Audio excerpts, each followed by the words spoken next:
Hi viewers, welcome to our channel. ప్రస్తుతం మనతో పాటు దాము భారతి గారు సీనియర్ జర్నలిస్ట్, వారితో ఒకసారి మాట్లాడదాం. సార్ నమస్కారం. సార్ నమస్తే. సార్ వివేక హత్య కేసులో నిందితులుగా ఉన్న దస్తగిరి ఎవరైతే ఉన్నారో అతని సాక్షుల జాబితాలోకి సిబిఐ కోర్టు మార్చడం మనం చూసాం సార్. అప్పుడు దానిపైన విమర్శలు కూడా వచ్చాయి. అయితే దీన్ని కౌంటర్ చేస్తూ అవినాష్ రెడ్డి హైకోర్టుకి వెళ్ళారు, ఎలా చేరుస్తారు అని చెప్పేసి. ఇప్పుడు హైకోర్టు ఒక సంచలన తీర్పు ఇచ్చింది, ఈ విషయంలో కూడా వార్తలు వస్తున్నాయి సార్. మరి ఏం తీర్పు ఇచ్చింది, దీనిపైన మీ ఒపీనియన్? వివేకానంద రెడ్డి హత్య 2019 మార్చి 15న జరిగింది. అప్పుడు సిట్ వేశారు, తెలుగుదేశం ప్రభుత్వం ఉంది, తెలుగుదేశం సిట్ వేసింది. దాని తర్వాత వైసీపీ వచ్చి వైసీపీ సిట్ వేసింది. దాని తర్వాత లేదు సిబిఐకి ఇవ్వాలని సునీత డిమాండ్ చేస్తే సిబిఐకి ఇచ్చారు. సిబిఐ ఎంటర్ అయింది. సిబిఐ ఎంటర్ అయ్యి కూడా దాదాపు 5 ఏళ్ళు అయిపోయింది, ఇప్పటి వరకు ఏమీ జరగలేదు. సుప్రీంకోర్టు 1.5 year బ్యాక్కే రెండు డెడ్ లైన్ పెట్టింది. ఫస్ట్ April 31 అనింది, తర్వాత జూన్ అనింది. ఆ డెడ్ లైన్లు గడిచిపోయి కూడా 2 ఏళ్ళు అవుతున్నాయి, ఇప్పటి వరకు ట్రయల్కి అనేది రాలేదు. ఈ నేపథ్యంలో కొన్ని పరిణామాలు చోటు చేసుకున్నాయి. ఆ పరిణామాల గురించి మనం మాట్లాడుకుందాం. ఆ పరిణామాల్లో విచిత్రమైన పరిణామం అదేంటంటే దస్తగిరి అనే వ్యక్తి ఒకప్పుడు వివేకానంద రెడ్డి డ్రైవర్గా ఉన్నాడు. తర్వాత ఐస్ ఏదో అమ్ముకునేవాడు బండిలో, తర్వాత ఆటో తోలుకునేవాడు. అలాగే ఉండి డ్రైవర్గా అయ్యాడు. డ్రైవర్ అయినాక ఆయనకి ఇతనికి మధ్య ఏదో గొడవలు వచ్చి తీసేసినాక ఇతను ఏదో పగబట్టాడు అతని మీద.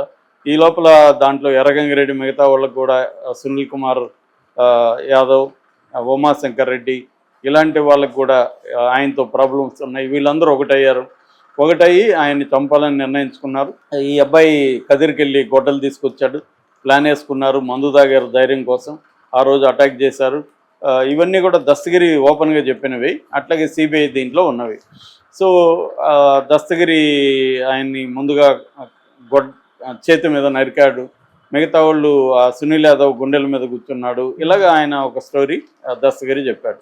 ఎందుకంటే A1గా Erra Gangi Reddy, A2గా Sunil Kumar Reddy, A3గా Umashankar Reddy, A4 Dastagiri, A5 Devireddy Shivshankar Reddy, A6 వచ్చి ఇతను మన గజ్జల ఉదయ్ కుమార్ రెడ్డి, A7 వచ్చి భాస్కర్ రెడ్డి, A8 వచ్చి అవినాష్ రెడ్డి.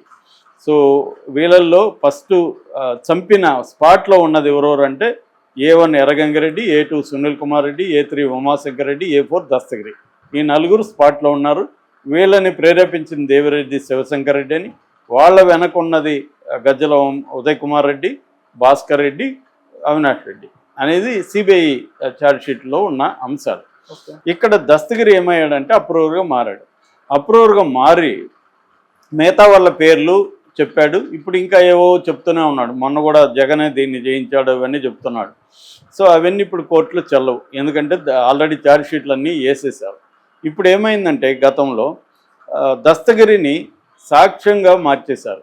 నిందితుడు అతను యాక్చువల్గా తనే కన్ఫెస్ చేశాడు పబ్లిక్ అనేక సార్లు. ఎవరు అడిగినా అతను ఫోన్లో కూడా అతను ఏదైనా పంచాయతీ చేయనప్పుడు రే నేను ఎవరో తెలుసా అంటే, ఎవరు సార్ మీరు అంటే, నా పేరు దస్తగిరి అంటే. దస్తగిరి అంటే ఎవరైనా అవతల అడిగితే దస్తగిరే తెలియదారా నీకు, వివేకానంద రెడ్డిని చంపినోడినిరా అని అతను మాట్లాడడం, ఇవన్నీ కూడా బయటకు వచ్చాయి. సో అలాగా ఓపెన్గా నేను హత్యలో పాల్గొన్నాను, నేను గొడ్డలతో నరికాను అని ఆయన చెప్తున్నప్పుడు ఆయన్ను వీళ్ళకి పోలీసులకు హెల్ప్ చేస్తా, అప్రూవర్ అంటే అర్థమేమి, పోలీసులకు హెల్ప్ చేయడం, మిగతా వాళ్ళు ఎవరెవరు ఉన్నారో చెప్పడం, ఇంత మాత్రం చేత అతన్ని సాక్షిగా మార్చచ్చా అనేది చర్చ. కానీ సాక్షిగా మార్చమని సిబిఐ కోర్టుకి పిటిషన్ పెట్టుకునింది. సిబిఐ కోర్టు, ట్రయల్ కోర్టు ఇతన్ని సాక్షిగా మార్చేసింది. నిందితుడు ప్లేస్ నుంచి 110వ సాక్షిగా ఇతన్ని మార్చేసింది. ఇప్పుడు అతన్ని నిందితుడు అనడానికి లేదు, సాక్షి మాత్రమే. సో ఇప్పుడు నిందితులు తగ్గిపోయారు. 8 మంది ఉంటే ఇప్పుడు అక్యూజ్డ్ 7 మందే ఉన్నారు. ఇతను నిందితుడు ప్లేస్లో లేడు. దీని మీద ఇటు దేవిరెడ్డి శివశంకర్ రెడ్డి, భాస్కర్ రెడ్డి, అవినాష్ రెడ్డి ముగ్గురు కూడా హైకోర్టులో ఛాలెంజ్ చేశారు. ఈ ట్రయల్ కోర్టు తీర్పు రాంగ్, ఇది చట్ట ప్రకారం చెల్లదు అని వాళ్ళు చెప్పారు. వాళ్ళ ఆర్గ్యుమెంట్ ఏంటంటే 2021 అక్టోబర్ 26న ఛార్జ్షీట్ వేసినప్పుడు దస్తగిరిని 4వ నిందితుడిగా సిబిఐ పేర్కొనింది. అట్లాగే 2వ మధ్యంతర ఛార్జ్షీట్లో కూడా దస్తగిరి నిందితుడని సిబిఐ చెప్పింది.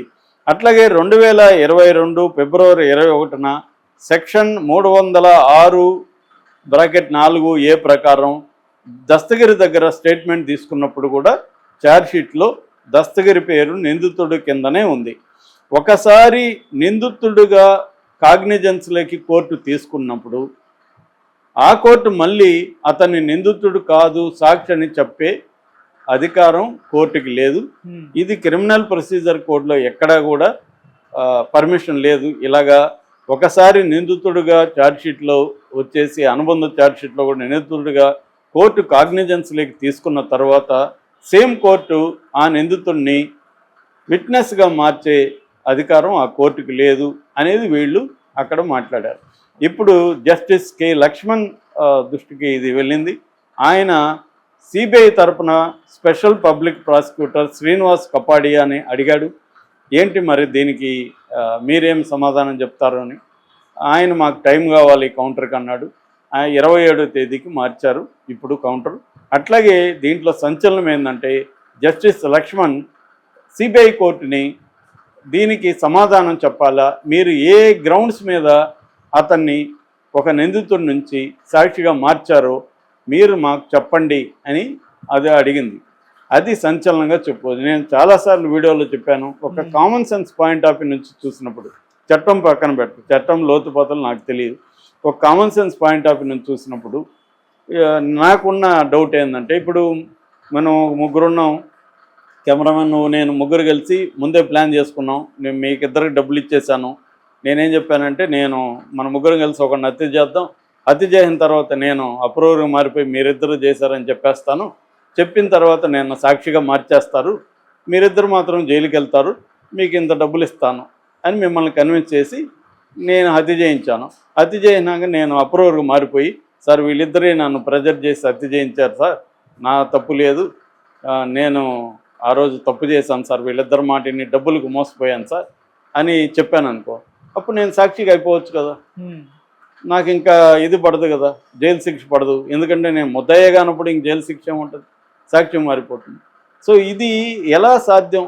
వాడి పైగా వాడి పర్సనల్ కక్ష మీద కూడా చేసినానని చెప్పట్లేదు, డబ్బులు తీసుకొని చేశాను అంటున్నాడు.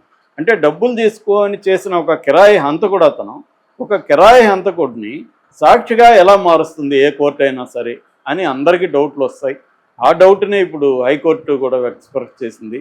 నాకు తెలిసి ఇది హైకోర్టు కానీ సుప్రీంకోర్టు కానీ ఇది ఒప్పుకోదు. వీళ్ళైతే మంచి పని చేశారు, ఎందుకంటే ఇది ఒక చెడ్డ సంప్రదాయంగా మారిపోతుంది. ప్రతి ఒక్కడు ఎవరినైనా చంపాలంటే ప్లాన్ చేసుకొని ఇలాగా సాక్షిగా మారిపోతారు. ఎందుకంటే రేపు ఇది ఫలాని కోర్టు ఫలాని కేసులో చెప్పింది కదా అనేది ఉంటుంది కదా, ఒక కోర్టు మరి అలా చెప్పినప్పుడు ఎలా సాధ్యం? అసలు ఇది ఎలా సాధ్యం అనేది అందరికి ఆశ్చర్యం. ఇప్పుడు దస్తగిరి ధైర్యంగా అతను ఒక హంతకుడు అతనే ఒప్పుకొని డబ్బులు తీసుకొని హత్య చేసిన వ్యక్తి నీతులు చెప్తూ ఆయన సార్ అని మీ కామెంట్ ఏం సార్ అని మనమంతా పోయి విలేకరులు అతని కెమెరాలు పెడుతుంటే అతను దర్జాగా చెప్తున్నాడు. సో ఇది వీళ్ళ రాజకీయాల కోసం ఒక క్రిమినల్ని కూడా హీరోగా మార్చే కార్యక్రమం ఇక్కడ మనకు కనబడుతుంది. దాన్ని ఇప్పుడు హైకోర్టు ప్రశ్నించడం అనేది జస్టిస్ లక్ష్మణ్ గారిని మెచ్చుకోవాలి. ఆయన గతంలో కూడా సిబిఐని కూడా 16 ప్రశ్నలు వేశాడు సిబిఐ ఛార్జ్షీట్ల మీద కూడా. సో ఆయన చాలా ఒక ఇంటిగ్రిటీ ఉన్న జడ్జిగా మనకు అర్థమవుతుంది. ఇక్కడ కూడా గట్టిగా ఆయన మాట్లాడడం అనేది చాలా ఇంపార్టెంట్. ఎందుకంటే ఇది ఒక రాంగ్ ప్రెసిడెంట్ అంటారు, ఒక రాంగ్ ప్రెసిడెంట్ని ఎస్టాబ్లిష్ చేస్తుంది. రేపు పొద్దున అనేక మంది దీన్ని ఉపయోగించుకొని హత్యలు చేసి నిందితుల నుంచి సాక్షులుగా మారిపోయే అవకాశం ఉంటుంది. ఇది మరి సిబిఐ ఎలా చేయొచ్చా, సిబిఐ కోర్టు ఎలా చేయొచ్చా అనేది మనలాంటి ఆర్డినరీ పీపుల్కి వచ్చే డౌట్లు. అది ఇప్పుడు తెలిసిపోయే అవకాశం ఉంటుంది. హైకోర్టు ఏం చేస్తుందో చూడాలి. ఒకవేళ హైకోర్టు కానీ దీన్ని కొట్టేస్తే